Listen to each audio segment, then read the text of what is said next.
So today I want to break down the situation with Hitkidd and Glorilla just to kind of give people some clarity. And I think that it's a shame that we have the internet, we have all of this knowledge, we have a lot of these people and a lot of artists that's been through the same situation actually in the music industry, in bad deals, in messed up situations that's not willing to come forward and share their information. And I just think that is such a shame. But I want to start first with Glorilla's side of things. And I'm gonna put this on speed and I'm gonna stop and start this just to kind of get some clarity. So let's start with her. Song of Sweetie, all this type shit. The whole time Sweetie wanted me and my friends from the video, but he made like he wanted them. They in the studio thinking they finna make a song with Sweetie. Ain't make not one song with her. So he in the studio trying to get us. We recorded some songs, but I'm just thinking we recording 'cause like I said, I fuck with them. I like making music with them. We make some hard ass music together. Okay, first on the outset, they're talking about a situation when Hitkidd and Glorilla flew out to LA because they labels had obviously found interest in her because of the FNF song. And another thing that if you look at the song and we type it in on YouTube, let's go to YouTube.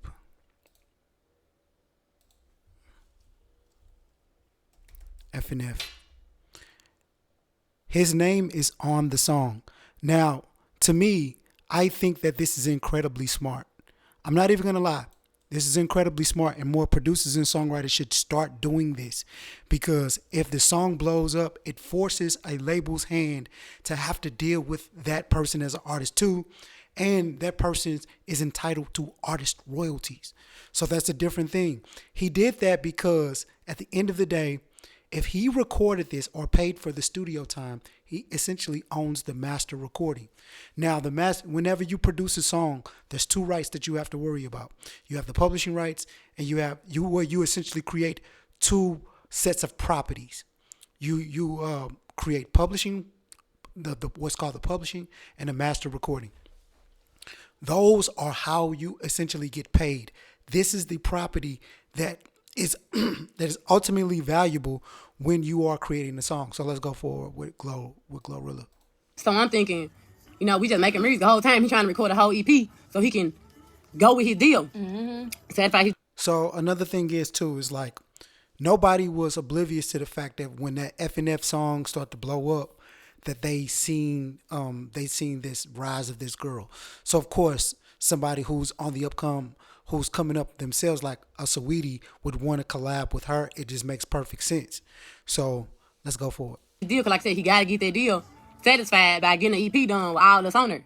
And so bam. Now she's talking about the situation because when the song started to blow up and he had recorded a compilation of songs because it sounds like he was working on like a DJ Khaled type of compilation of songs with primarily his production, and this song took off. So then that song essentially got that album a distribution deal. He took a distribution deal. So a distribution deal is a lot different from a traditional record deal, because one, she wasn't signed to his label. So this is the reason why she ended up signing with CMG or what other entity she wanted to, instead of them getting a label deal. Now, he explains the fact that he couldn't sign her to a deal because he couldn't give her an advance. He had $0. But in a case where you're dealing with an artist, you don't have to give them an advance to technically sign them to a production deal. To a record deal, because you can sign them to what's called a production deal, where you're using your skill set and your resources to be able to advance their careers. Anything can be used as money in this music industry or any business. If I have something that's valuable that can get you to the next level, i.e. marketing, i.e. if I make beats or engineering or anything of that magnitude, I can use those things to go in contract with you or with an artist to essentially not set up a record deal situation, something that looks like that, or either an investment situation, because he could have just signed her and said, look, I'm using my skill sets as an investor and you can sign to me that way. So there's a lot of ways to skin a cat. I'm just trying to break this down to my understanding and help give you guys some clarity. So let's go forward. It was a motherfucking. We went to the store because Tweety said she was like, I'm buying all y'all weeks, anything y'all want. I was still broke at the time. So the Balenciaga outfit I first had on when I posted and popped out, Tweety bought all this shit for all this. She bought our wigs. Our wigs were like $3,000, $4,000. Sweetie. No, okay, so this was happened before she bought it. We went to the wig store and Elisa. And they were like teasing on she was in there talking shit, like on some attitude shit. Don't even know. Let's get to the legal stuff. Okay. What part I was on? Okay, so we getting ready to the video shoot. Well, not it was we getting ready to do the video shoot. And then whatever wig y'all want, y'all go get in. Y'all can get that amount. Like it ain't too hard. Go back to the store and get any wig y'all want. Type shit. So I'm like, hold on, what's going on? Because y'all told us it was going over the budget, but Sweetie saying we can get whatever the fuck we want. So what did y'all trying to do? I ain't gonna specifically say. I don't know what was going through his head. I don't know if he was trying to steal money or what. I ain't gonna say that. Okay, so again, Sweetie wanting to do a song with her is ultimately a super smart move because Sweetie is still somebody who needs to leverage off of other artists to build her own brand. So if she sees a Glorilla and the Glorilla is on the come up and if this person has got a distribution deal based off this song, she's eventually going to get a deal. So this is a way for Sweetie to get a free feature up front or either a swap out up front. It's smart. And more artists have to understand once they have a little bit of clout, they should start doing this too because Drake has been doing this for years. You see an artist that's coming up, I'm hot myself. Let me attach my brand to yours because you're the new hot person so I can get me a free song, a free feature. And then the marketing on that song is cheap. Another thing that I want to kind of break down to you guys is when a song goes viral in the music industry with like very little marketing budget, those are anomalies. Those things don't happen. It costs a lot of money to market records. So we're talking about $250,000 all the way up to millions and millions of dollars to market records. So this song essentially blew up without a lot of push. So if this song blows up without a lot of push, I like to call these songs free throws. And this is why you have labels that want to come in and they want to own the property as fast as possible. Hence the reason why this lawsuit against Hitboy, I think it's Hitkidd, even exists in the first place because they might have found out that he owns majority of those or he owns that masters, and they were anticipating getting that masters because anything else after that, a contingent on their record deal, they would have to put money into those situations. But that song, they just had to give her a little bit of. They could have gave her $75,000. She'd have been fine with that. This is a broke girl from the hood. Remember that. So they could have gave her anything for this song. It's a lot of situations where you find people, and a lot of these artists don't understand how to register their songs. So labels will give them $50,000, $75,000, $100,000. They'll make millions of dollars off these records because essentially they didn't have to put money into marketing, and that in itself is the difference. So let's go forward. But I'm like, so y'all gonna sit here and lie like she ain't gonna say this shit. It was a strict budget when she told us we can get whatever the fuck we want out the store. Like what? She ain't gonna say this shit, y'all. I'm gonna say that's what the fuck he was on. He trying to pocket that motherfucker. I'm telling y'all everything, y'all. Since he wanna air me out like I'm a bad guy, and I still fuck with him. He know he fucked up doing. I don't even know why the fuck he did it. Like Okay, let's get past. So man, what's next after this fool? This the LA shit. The man keep lying. Like I ain't even gonna talk about that. I don't know what this legal about 3 minutes. Don't talk about this. I ain't gonna talk about it because I don't know if I can speak on it. There's some fuck shit right there too though. I don't know if I can speak on it, but there's some fuck shit right there. Then what the fuck else happened? Oh, so bam, I met with Gotti. So remember I told y'all I went to like a handful of label meetings. Everybody was like, it was a deal breaker. It was a deal breaker when they found out that I didn't 100% own the song right. Of course.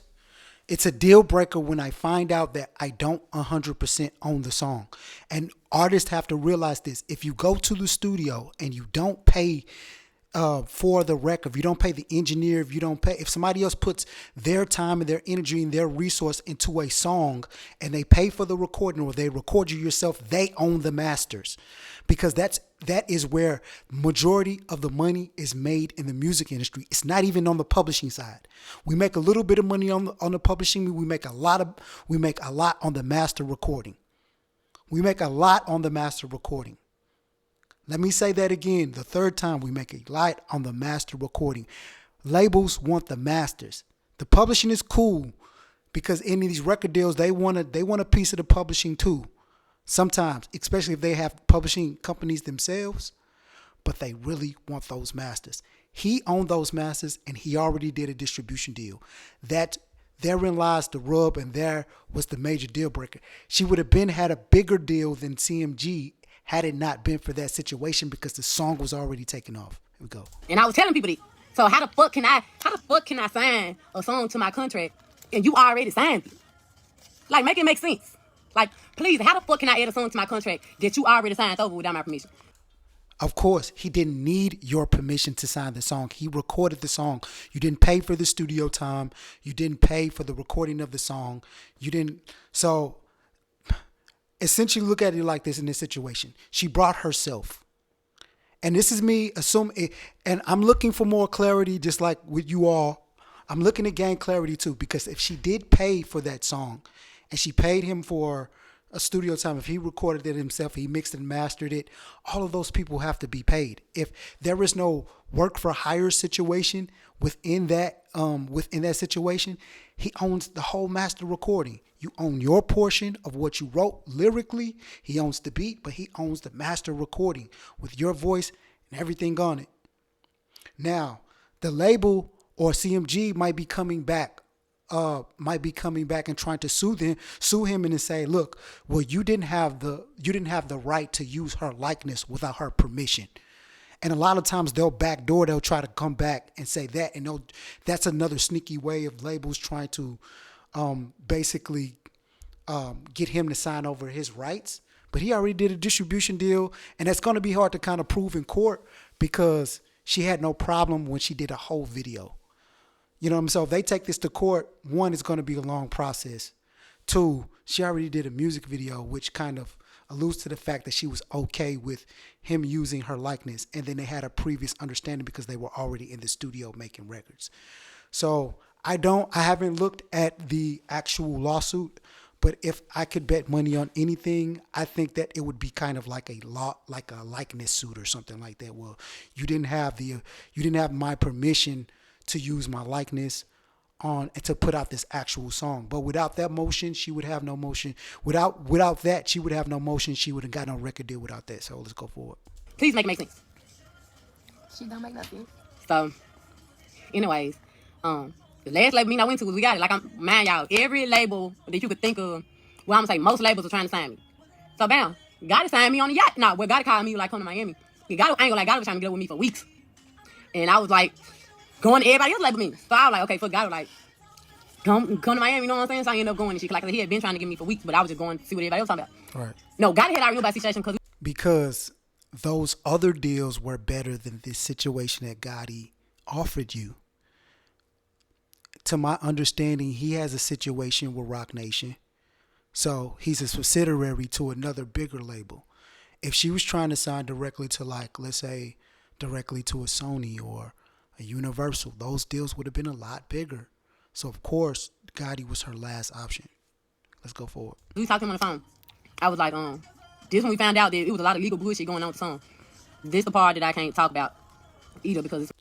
Okay, now, she didn't find that out. Previously, she just said that the deal breaker was when the other labels found out that she didn't own the song in its entirety. Because remember, a lot of times in business, they're trying to leverage off of the fact that what you don't know.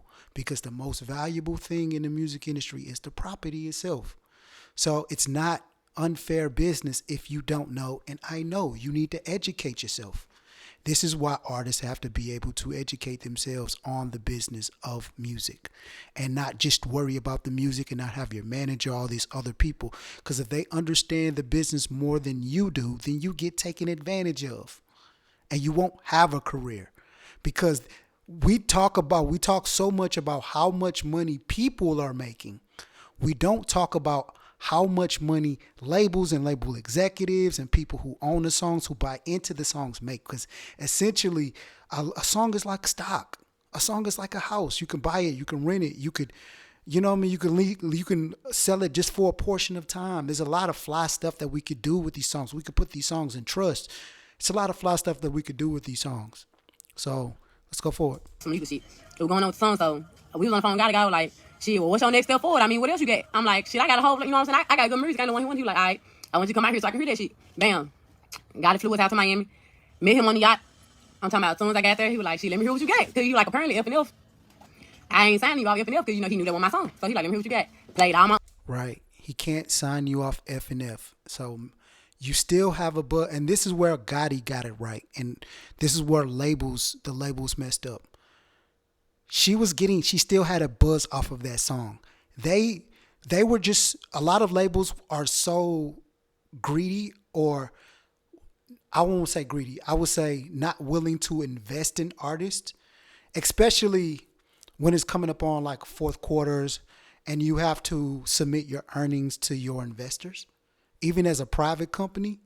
Then we want to at least show some kind of profitability. So we don't want to, at a certain time, these private companies, which most labels are private companies, they're not willing to invest fourth quarter, third quarter, because we have to show the earnings off of the artists that we've already invested in earlier in the year or either from last year. So he's trying to basically sign her off of the new stuff that she's doing, because he's trying to see, okay, well, if I can't own this song, then what can I do with all of your future music, because you still have a buzz. So what we can do is we could turn you up. Maybe we could create something, and I can find another way to get money off of you. Maybe I can start your YouTube channel, or I can, you know what I mean, I could do something. I can see what else you got, because you still have something that's super, super hard to get in the music industry, and you have a buzz, and it's hard to obtain. So let's go forward. Release shit. I'm like, no, I gotta let him hear this shit. You know what I'm saying? I want to drop this shit. So I'm playing all this shit. Got like, yeah. He knew I was hard. Like, he just listened to all my shit. So, yeah, he knew, like, he was past it. Like, he was the only label. The other label was trying to lowball me, like I said, because F&F, they didn't believe my other music. They were like, it was hard, but they were still trying to lowball me. They were trying to give me little ass deals. And so Gotti was like, we gonna see what's up with your other music. You know what I'm saying? He was like, show me what you got. I let him hear all my other music. One of the first songs I played with Tomorrow. So bam. That's when me and Gotti got them. We detected a high. My bad. We have these. I don't know what it is. This when she tell me, this nigga signed the song over the second day. Like, we was going to label meetings together, man. Me and he went to like 2-3 label meetings together, and we talking about the shit. And he ain't saying not one time that he signed the song already. He was just saying, you know, I got something going too. I got something in the works for us. But he signed the song the next day. Like, 50K. You didn't even let the motherfucker do what the fuck you supposed to Trying do. to keep that shit a secret because you did some stupid ass shit. Yeah, so bam. He signed the song 50K. This I found out. He didn't never tell me. I found out because I went to a label meeting, and they were trying to. It was a label meeting in LA. The producer didn't have to inform the artist about the property that he owns. Remember, even if her voice is on it, if he owns the master recording, he didn't have to inform her of any kind of deal that he did. Now, because originally when these companies come in, the master recording is what they're after. They want to own that. They want to own that record. So if he does a distribution deal, which is basically, if I'm going to assume he did a licensing deal for either the song specifically or a whole compilation or album like we were talking about earlier, which they gave him an advance for. Now, if I give you, let's just break it down. Let's keep the music industry simple business. If I give you $50,000, I'm going to assume they want to make $250,000 or $500,000. We're just gonna say that because we're gonna look at it like a record deal. A record deal works off what's called a 10% royalty. So if I give you $1 million, I expect to make 10. So look at it like that. Anytime you hear any like 50K, 100K, even Drake deal, $400 million. If I give you $400 million, I want to make $4 billion. Let's just look at every situation like that. Anytime you would do a record deal, look at it from that stance, like they want to make that kind of money. Let's go forward. A label in LA, they were trying to sign me, and they looked up all the shit, and they were like, the song got already signed. So honestly, a lot of people were trying to sign me to sign F&F under their label. Like, they wanted to own F&F. I couldn't sign to a lot of people because the people wanted the song. After they found out I didn't own the song, they'll be like, it's a deal breaker. You know what I'm saying? Or they'll be like, little to the rest of your music. They didn't really believe in me. Like, they wanted F&F. They really encouraged to hear my other music. So, bam. We at the hotel. He come to my room trying to explain, sounding slow and shit. Like I said, I ain't even trying to bag you, kid. He just fucked himself out and trying to blame me for the shit. So, bam. What the fuck happened? Okay, so we in the hotel room in LA. And I'm mad as hell at this point. I'm like, damn, you went behind my back and signed the song. And you and all these label meetings with me knowing you know I already signed the song. And you knowing everybody, everybody won, like I said.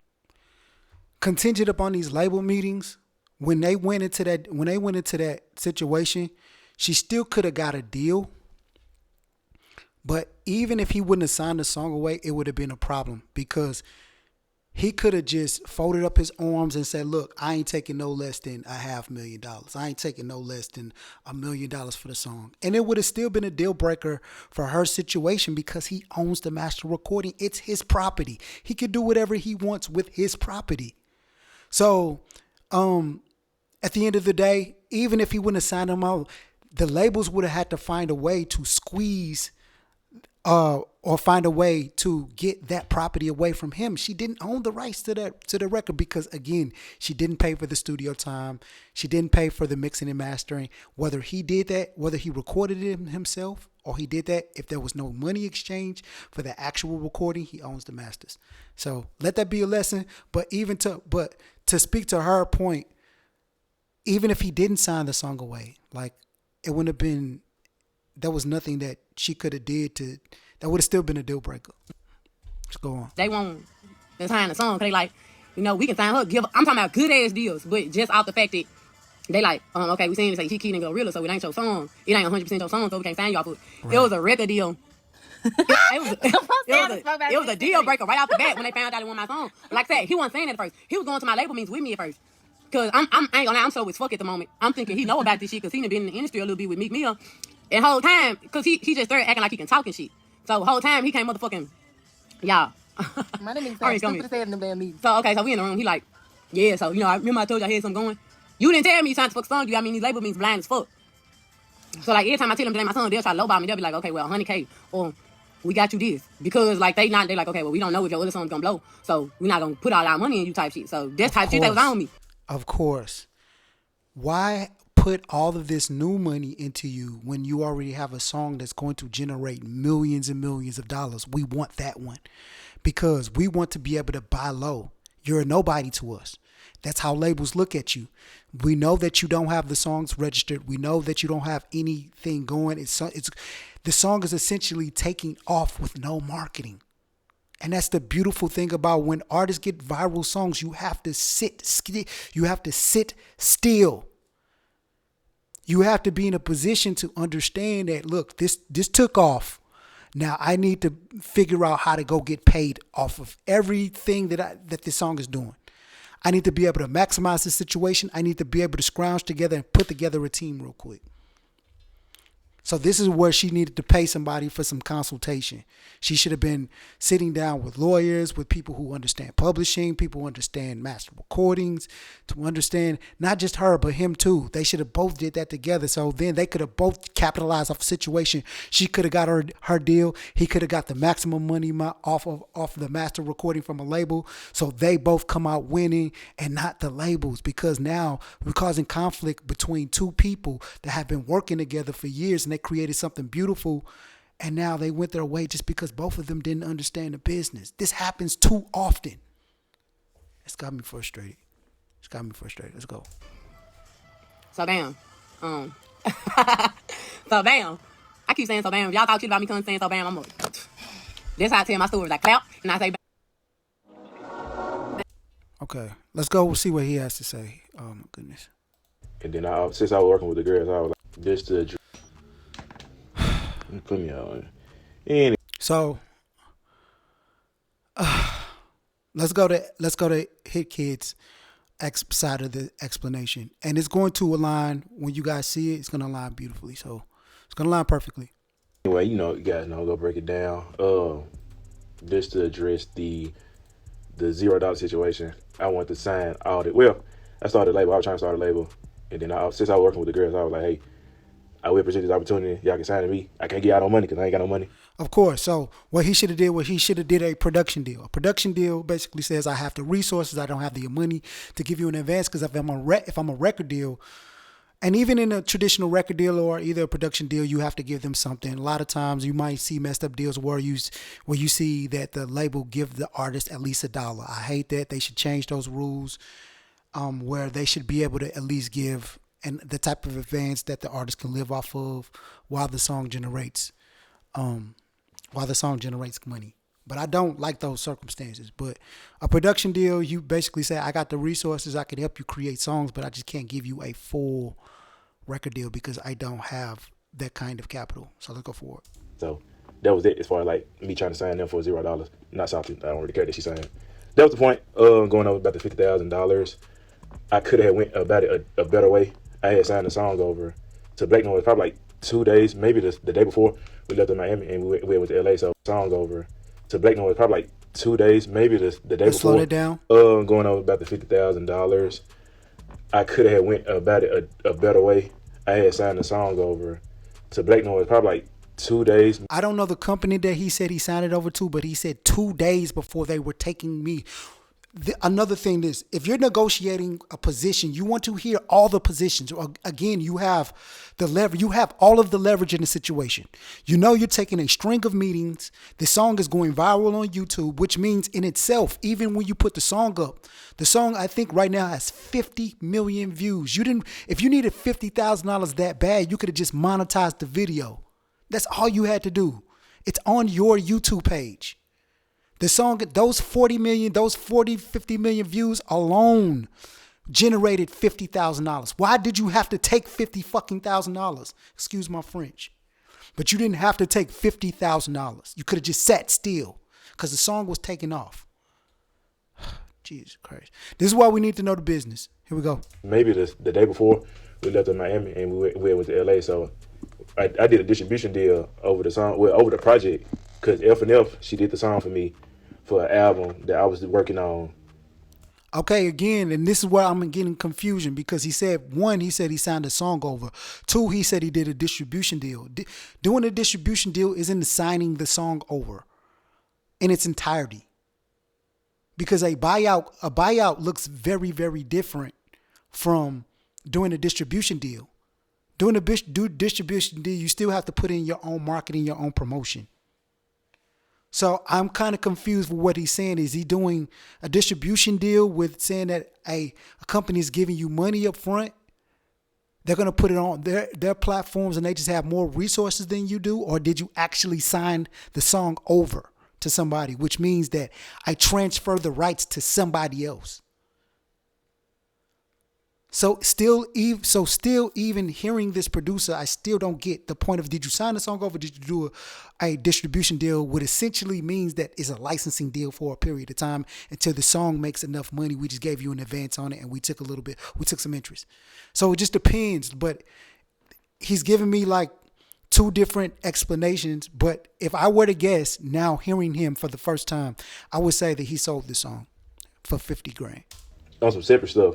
Then I thought about it. We was trying to already do an album together, me and the girls, in which we already agreed. All the girls agreed. So I was like, you know what? Since Goat is on the song, I might well take this song and put it with the project to do the whole album together, because it makes sense. Because it was moving pretty well. But at the time, I feel like I had needed some more power behind it. So that's why I went ahead and did the distribution deal, and it was a $50,000 advance, half up front, half after it finished. But okay, so it's $100,000 deal. So when he heard 6 figures, his eyes lit up. So he took he was going to take the $50,000 and essentially put the rest of the $50,000 behind an album project, and him signing over that one song, which was probably in that contract clause, and then him keeping the rest of the masters of songs that he don't know if it's going to blow up. So to me, it doesn't make it. It just didn't make any sense. It didn't make any sense. It don't make sense because if that one song got motion, we concentrate on this song, because you essentially create a situation for me who owns the song and for the artist. Because then both of you guys sit down in those meetings. You tell them folks right up. You tell them folks straight up. Look, I own the song. We both own publishing into it. What are you gonna give us for it? And if she doesn't like it, you could still walk away. She could do what she did with Gotti and still go sign a deal because she still has motion. But oftentimes we just kind of mess up the situation. So let's go forward. The person who get the advance is the person who owned the masters, which was me, of the project. So I was gonna break the $25,000. Right, and see, he said he owns the masters, and in what capacity? Because he probably recorded the song too. She probably didn't have to pay for any studio time. Whether he recorded the song himself or he paid for it, he owns the masters. Look, amongst the girls after the album was finished, because I was just breaking bread. I was just gonna break bread, and I was gonna keep the other 25,000. Be sure to like, comment, and subscribe. So that's as far as like the song go, but like just the track record, like being in LA. So when we first dropped the song, everybody had been calling. Obviously, the people that wanted to do a distribution deal, they they called. Then we went to Miami, met with a label. They were talking about some BS. But at this time, just like my first time really meeting with all these labels and Right. So imagine negotiating with people who have 30, 40, 20, 30, 40, 50 years of experience and you have never sat down with them before. He explained that he signed the song away the second day that they were doing. So he himself didn't understand the amount of leverage that he had because the song had took off with no marketing. I mean, we have to understand, and I have to keep reiterating this, is that when you have a song that goes viral that takes off with no marketing, it's a special situation because it takes millions of dollars to get a song to do what FNF did and basically blow up with no marketing. It takes a lot of money to do that. Let's go forward. you know what I'm saying? Like, I'm at the same time, I know some stuff, but I don't know everything. So some of the things that was said in the meetings were kind of going over my head. And I had my manager. I think she had her manager. Her manager was. You would have got your ass toe up even if you did have your manager, because a smart manager would have told them, "Look, sit still. We're gonna take these meetings. I'm gonna sit in, but we have all of the leverage, so you don't sign anything." So this makes me believe that this person didn't have representation. Because when this song started to take off, if I were to manage my clients, and if I was a manager, and when I'm not, so please don't ask me to manage you, I would advise my client to say, look, we got motion on this song. This song is taking off. And if we need money, all we have to do is monetize our YouTube or do whatever we need to do. And it'll generate us money temporarily because that ad revenue from YouTube from those 50 million views would have been more than $50,000. So let's go forward. But this nigga don't know nothing, so he's sitting nodding his head like he understand. But I ain't really saying too much because I didn't want to say too much, and I get myself, So he's saying that her manager was sitting in the situation. He's nodding along because he also didn't understand the situation, and all too often we deal with liaisons and middlemen and intermediaries and managers who themselves come from situations they just know a little bit about business. They still don't know or have enough resources or have enough wherewithal to understand how to get paid in the music industry. So let's go forward. So that's why he was saying that he was nodding along. Trapped in what I said, but I'm gonna tell y'all later. Like, I eventually still did that. So we get to LA because we were trying to shoot the Sweetie remix video. We get to LA, and by this time everybody was. And then again, they were doing the remix and the remix is a special situation. And it's smart for people to do a remix because a remix creates a whole nother master. So even if he'd already sold the song away, you could put other girls like Lotto, Saweetie, all these other girls. And the labels of those people can say, look, we'll pay for it. We just want to own that master. So essentially, still, they're leveraging off of the buzz that this song created. So that's why remixes are so special, because those artists are just they said those labels figure like, yo, we can get cheap marketing. We can get cheap promotion for our artists. We just attach our brand to that upcoming brand and it makes sense. And it doesn't cost them that much. Let's go forward. Was calling me, trying to redesign Glow, but they were talking about the girls too.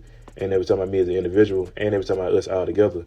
So me having a little more knowledge than everybody else. Of course, they wanted to sign you because your name was on the song, which was a super smart move. If there was any move that this person did, that this producer did, that I'd really, really was putting your name on the song. All producers should do that if they are essentially dealing with the artist and they're taking on the majority of the workload or providing most of the resources. So it's not saying I knew everything. I knew exactly what I need to know going into these meetings. I'm taking the girls into the meetings. You did know exactly what you need to know to go into these meetings because you signed the song away for $50,000, essentially $100,000 for the whole project, when the song alone was worth millions of dollars. So you didn't know what you needed to know. You're lying. We going together. We're going to the meet together. It was more meetings was for me and Glow, so we going in the meet together. Uh-huh. And we talking, And I know people was trying to really sign her, most likely for the song and not for her as an artist. Right. And Of course. They wanted to own the song.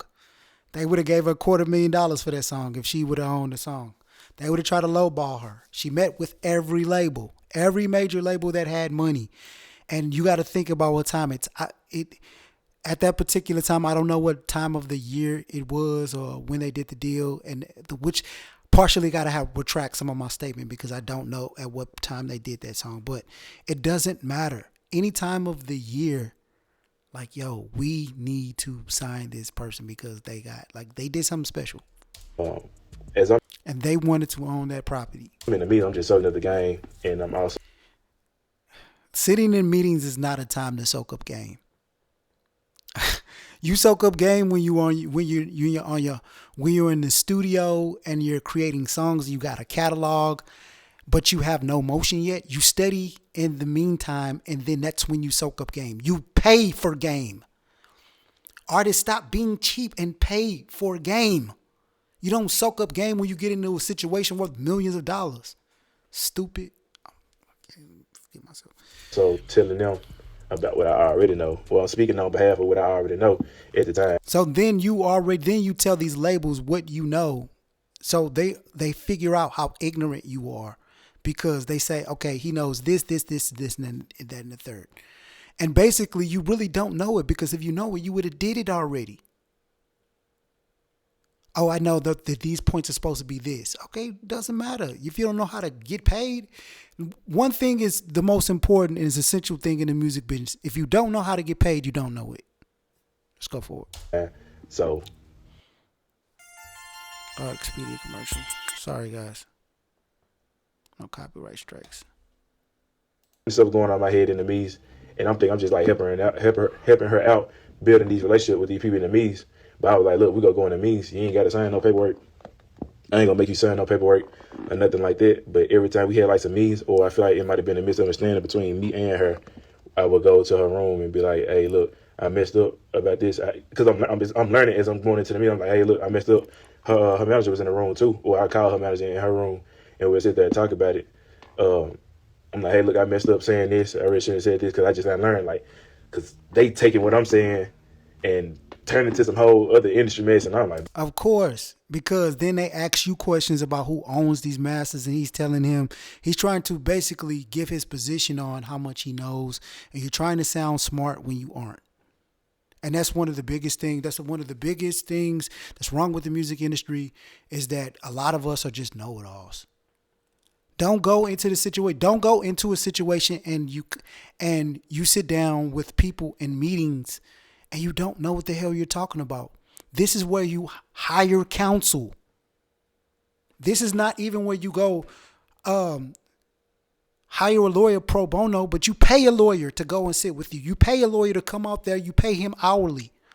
And it could have cost you $20,000 to do that, for them to sit down and him to take all those meetings with you. But it'd been well worth it because this is a song that's already going to generate millions of dollars. So spending $20,000 to get a lawyer to go from here, paying that lawyer's hourly rate, having them sit in the meeting, it's priceless. It's priceless. And it cost you millions of dollars because you were being cheap. Maybe it could have cost you $50,000 to get a competent attorney to fly around the country and take these meetings with you. But you could have found somebody. I would have definitely put somebody on retainer. Start with $10,000. You already. We gotta do better. Or either offer an attorney 5% of the deal. Who knows? You know what I mean? There's a lot of ways to skin a cat.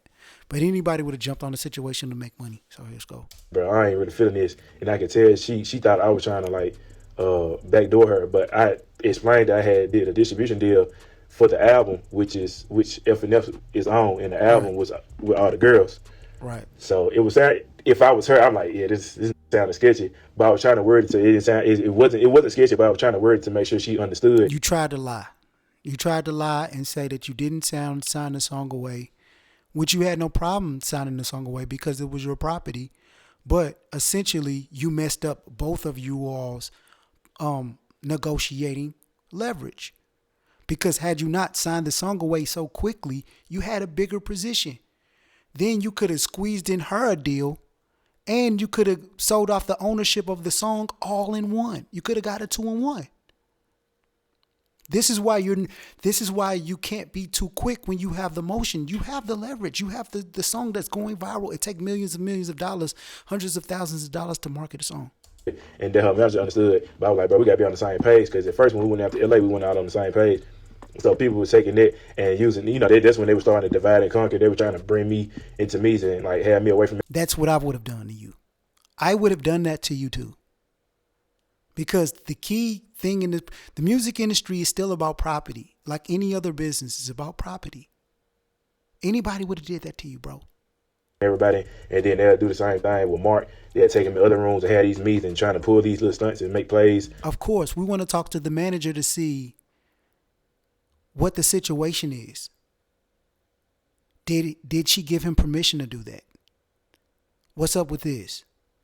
Like, I'm going to sit you down. Like, how did she give him any kind of money for those songs? Did she ever pay him at any point of time? Because there still might be a wrinkle or a loophole to figure out a way if we could still get to those master recordings. And we have to understand that. Yeah, I want to talk to your manager. Yeah, I want to talk to her and the manager by herself. Yeah, I want to talk to you by yourself. Because the more that you talk, the more that we're going to figure out. An attorney would have told you, look, attorney would have got your side and would have got your situation and would have said, look, don't say anything. This is what we're going to do. This is how we're going to approach the situation. I don't need you to say anything to these folks. Off the song, and I'm trying to figure out what's going on. But in the midst of all that, I got everybody flying in, trying to help out, and we trying to shoot the video. I got a hairstylist and makeup artist, etc. All that going on. I'm trying not to lose my thought pattern because it's a lot of stuff going on. But throughout the course of the week, now essentially what he's doing at this point in time is when he's offering to pay for stuff for the video. Because remember, she's still a broke artist. She's still a broke artist. So at this point in time, he can recoup off of the money that he spends on her for this video. As a matter of fact, anything that he does for that, he could still send her a bill. Labels do that all of the time. Like she talked about in her previous video that Saweetie spent $3,000 on wigs. The labels would have charged you $20,000 for wigs. They would have charged you, outfits that was $200. They would have charged you $5,000 for outfits against your budget. It's just a lot of the small sneaky stuff that goes on in the labels, and that's just a conversation for a different day. But people won't give you this kind of information because I don't. It's crazy. Here we go. We were just having a lot of meetings, and I was messing up having so many meetings. I was taking the girls into the meetings, but I wasn't taking them for them to sign. I'm like, hey, look, this is something you might be interested. Okay, so from the onset, they want to sign you and Glorilla. They don't want the girls, and it confuses the situation when you try to mix up the situation and thinking that they're signing us based on this compilation album that I'm doing with the girls and Glorilla, when they really just want to buy the song that's going to make millions of dollars. Like, come on, let's be real with the situation. And then we all taking this all new to us. I've been in like just a few meetings, but at the same time, it's all new to us. You haven't been in any meetings. Taking it to the meetings, learning new stuff in the meetings. I mean, that's pretty much that was it. But every night I would go into Glow hotel room and be like, hey, look, okay, you explained this is going on. You explained it already. You explained the fact that another label would say no, and she's getting more and more pissed off because you signed the song away because you didn't know. It was your property to sign away, and I don't think that he had to apologize, but he does kind of need to apologize because he messed up a situation for both of them. But really, if he would have been just a little bit more patient, she still got a record deal, but it's not to the extent that she would probably have liked. They go try, or he would have probably liked, because this could have probably made them. Let's just go forward. To take the song if you sign to somebody, but we supposed to shoot the video for the Never Never remix, and got a head call. I want to say this so bad because Let it me make it say plain as day and so simple, and people on here so simple minded and just, but I don't even. My label means with me. I'm like, me and Hitkidd a good duo. You know what I'm saying? Like, I'm telling him if I sign y'all, you know, if I want him to come with me, I'm saying that the whole time. And then another thing, Okay, and that is another misconception.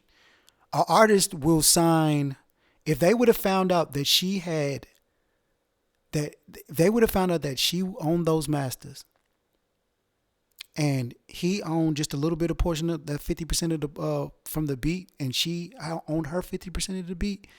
They would have found a way to get her away from dude. Like, ain't no you coming with me. It would have been, look, we're gonna give you a $500,000 deal. Here, break him off. Make him feel you take care of that. So that's him. That's her taking. So as a producer or somebody who owns the masters, go get your own deal. He did right by going to get his own deal. But in that situation, like if they were unwilling to sign her without his master recording, he still had the right to say no.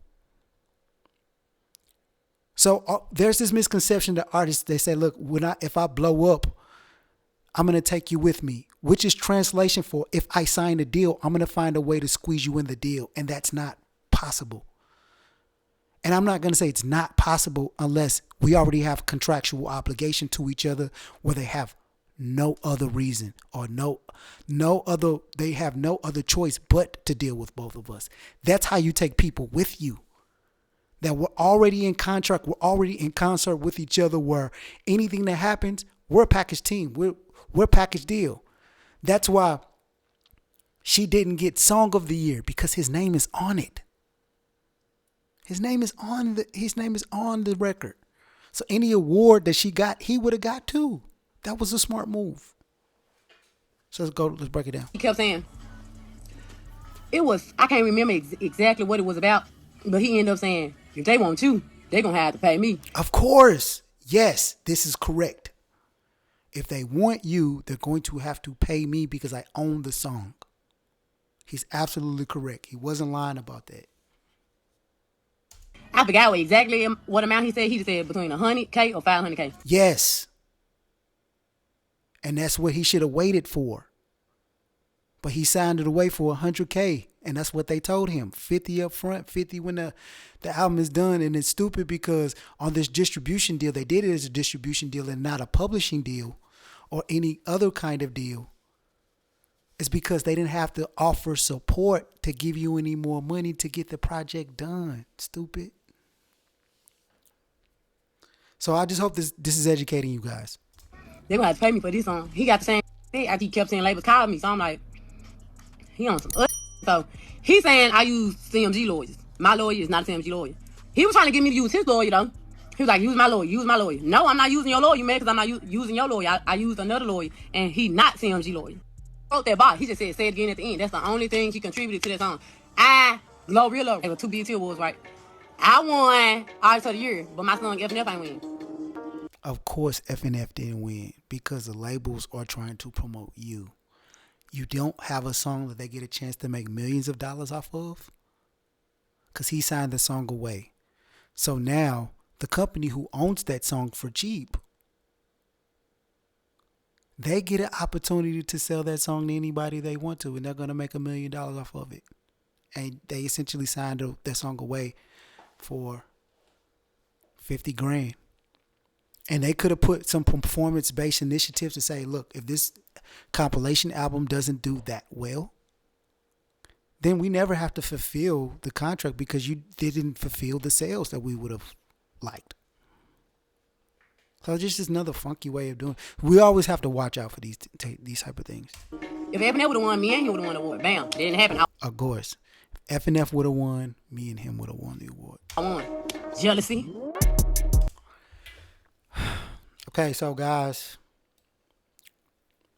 this should be a lesson to you all. You know, the music industry doesn't have to be a complex thing. I really don't even see like the problem with labels doing these kind of things because they have their own best interest. Nobody should have to educate you on business they intend to do with you. They don't have to do that. It's every person, every man, every woman, every child for themselves in the music industry. They have families. They're obligated to feed their families. They're obligated to gain the resources and compile the resource they have to their own benefit. If you want to get forward, you want to go forward in the music industry, you're going to have to study, and you're going to have to put in the time to educate yourself. So it's Fedarro. I just wanted to break down the situation. Hopefully you guys learned something. Let me know if you like this. Comment, subscribe, and I can do more of these if you guys would like. So let's go.